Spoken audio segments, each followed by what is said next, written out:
And thanks everyone for this invite. I'm very excited about this talk.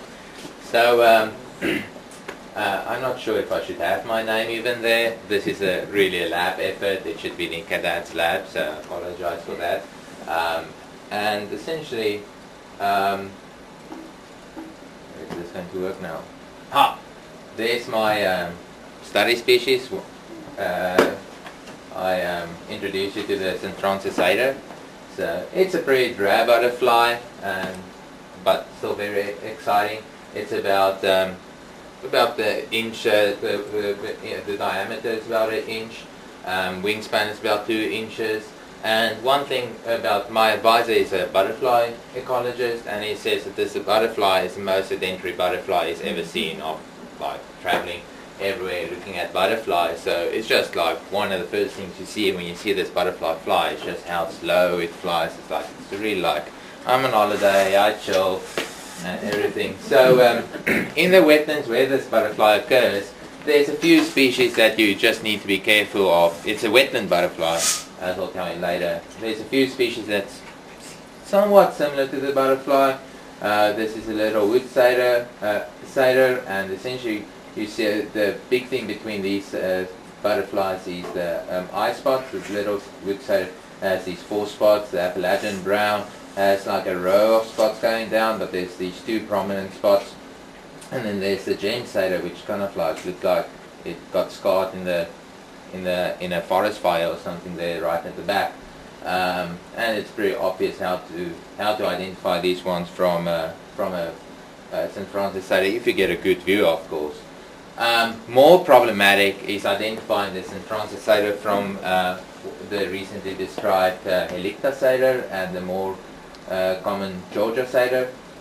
And essentially what you look at with these eye spots is the St. Francis Satyr, these wing bands generally don't close at the top or sometimes also at the bottom. And then also the St. Francis Satyr are more inclined to have eye spots on the upper wing, especially compared to the Georgia satyr.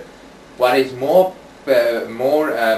pronounced about these butterflies is this notch in the wing of both the Helicta satyr and of the Georgia satyr, and the St. Francis Satyr doesn't have that eye spots. With these two, they can sometimes be a bit less obvious than these, but I really didn't. I just grabbed some photos. I didn't really try and figure out what's the most, like which ones show it the best. So you can really see this is kind of a good idea of how I would look for them. And then the second thing is the St. Francis Satyr has the eye spots the spots is really more rounder, and while if you look at the Helicta satyr, it's more oval, and when you look at the Georgia satyr, it's really elongated. It almost touches this band around the wing.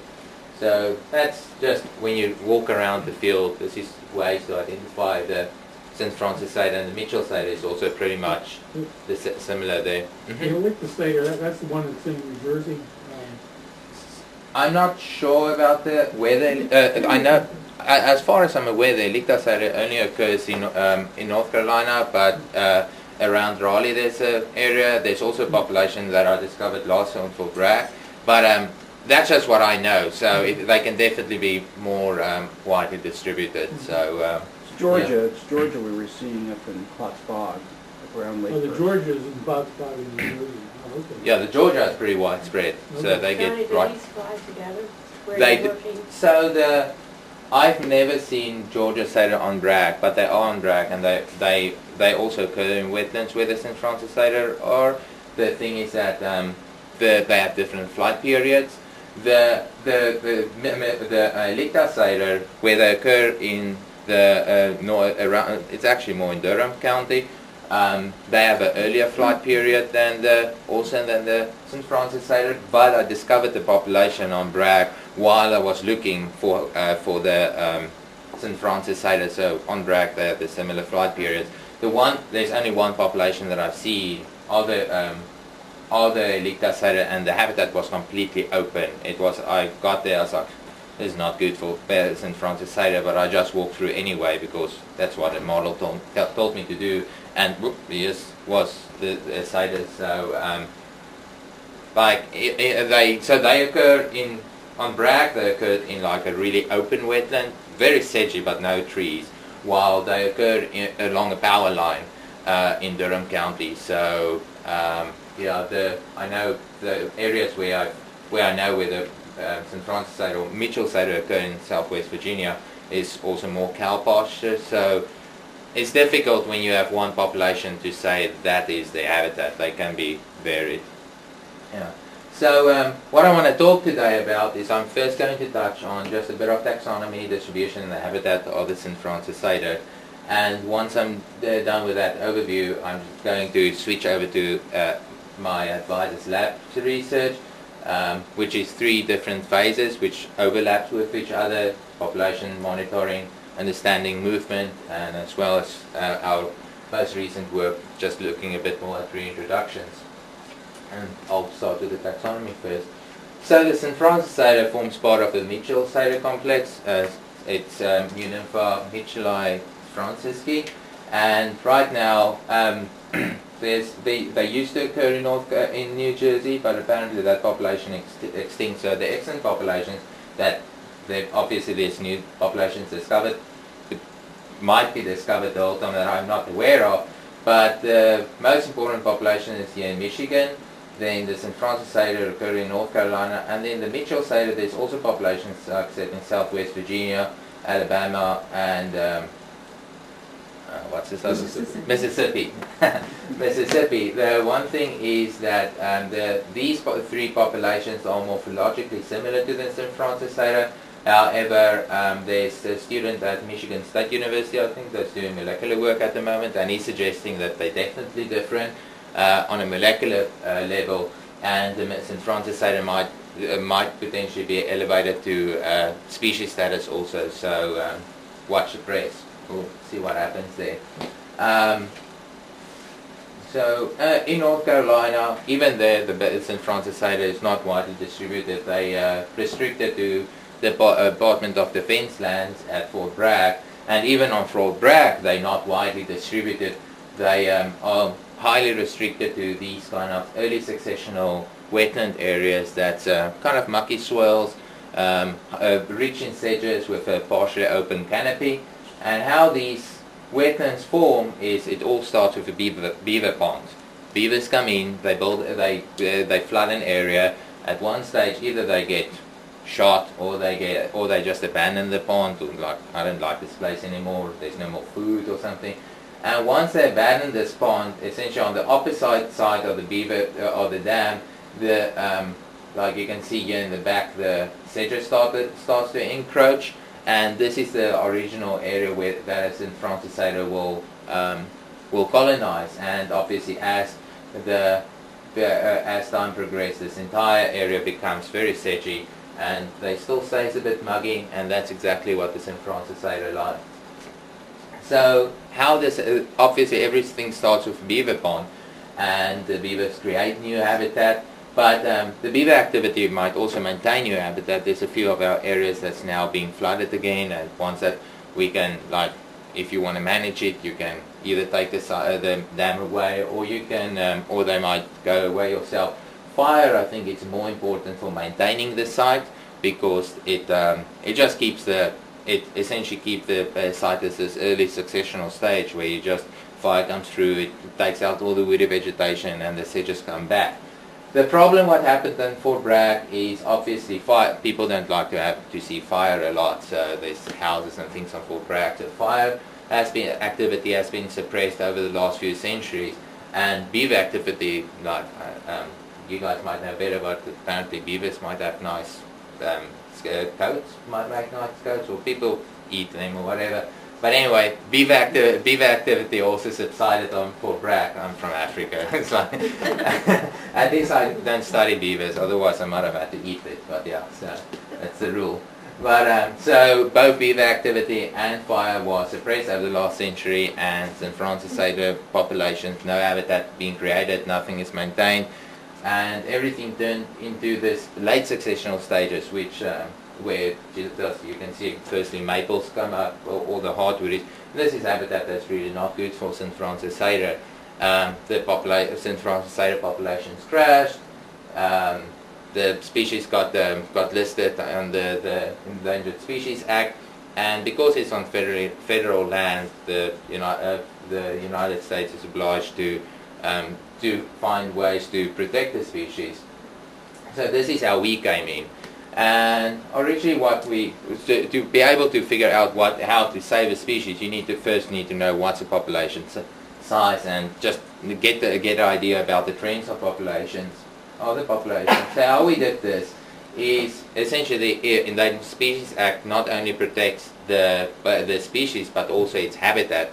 So we had a legal requirement to protect the habitat where we needed to do these surveys, and secondly, we don't want to trample around all these wetlands, because this is what we do, we're trying to protect species, so we also don't want to shoot ourselves in the foot by killing the species even more while we're trying to protect it. So to overcome trampling in the wetlands, we laid out the standardized transects, which is essentially plants that we laid around the wetlands, and before the butterflies start flying, and then we just walk on these, just follow these paths where we do the surveys. There were two ways in which we did the surveys. After trying to figure out a few things, normally you can have distance sampling, but we couldn't standardize. We weren't confident that we knew exactly what the butterfly like at that stage, so we couldn't standardize the transects for the habitat, so we just ended up doing these two methods that was the easiest.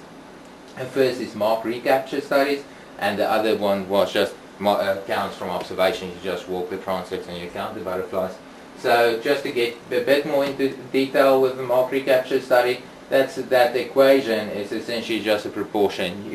If you take the C down, it's essentially the total number of individuals. The total number of individuals versus individuals that you caught is the total number of marked individuals versus the number of marked individuals that you caught. So just working that population, that equation, rearranging it, you can calculate estimated population size by using a mark recapture technique. This method has a positive, because the main positive of this technique is you can have an actual population estimate for the butterflies. The negative is it's very invasive. You need to go in with nets, you need to catch a butterfly, you use a Sharpie to put a number on the butterfly, and we didn't have a lot of mortality, but it's invasive, we don't really want to do it. So the second way we did is a Pollard-Yates index. And essentially what you would do is you would just walk around these standardized transects. It's the amount of area per hectare. You would count the butterflies at the end of the season. You would average your weekly count, and you will sum that average count. Obviously this, by just looking at the butterflies, is not a very invasive method, but it's a population index. You don't get a real population estimate like we have 300 butterflies in the site. So, but luckily we looked at just at the correlation between these sites. Here's our population estimate with the mark recapture, and on this site gives you the population index. You can get an idea of what just the order of magnitude change between the population size and the population index. However, there was a strong correlation between these two indexes. And so essentially the one can substitute the other, which means that we didn't have to every year do the mark recapture study. We can do the population index, and using an equation we can actually estimate the population without the mark recapture study. That was very good news. So what we also found, these population estimates or these count surveys that we'll do, we'd start before we would expect the butterflies to fly, and we would go right through the summer. And what we found is there were two flight periods. We just essentially confirmed there were two flight periods of the butterfly. The first flight period starts around mid-May. The second flight, and it ends in mid-June, and then there's a month break where we can go on holiday and just rest after the really hard work of observing butterflies all day. Really, it's hard work. I need to say that. And the second butterfly flight season then starts in mid-July and around mid-August. And it's these are just these are actual numbers of butterflies, just to give you an idea of how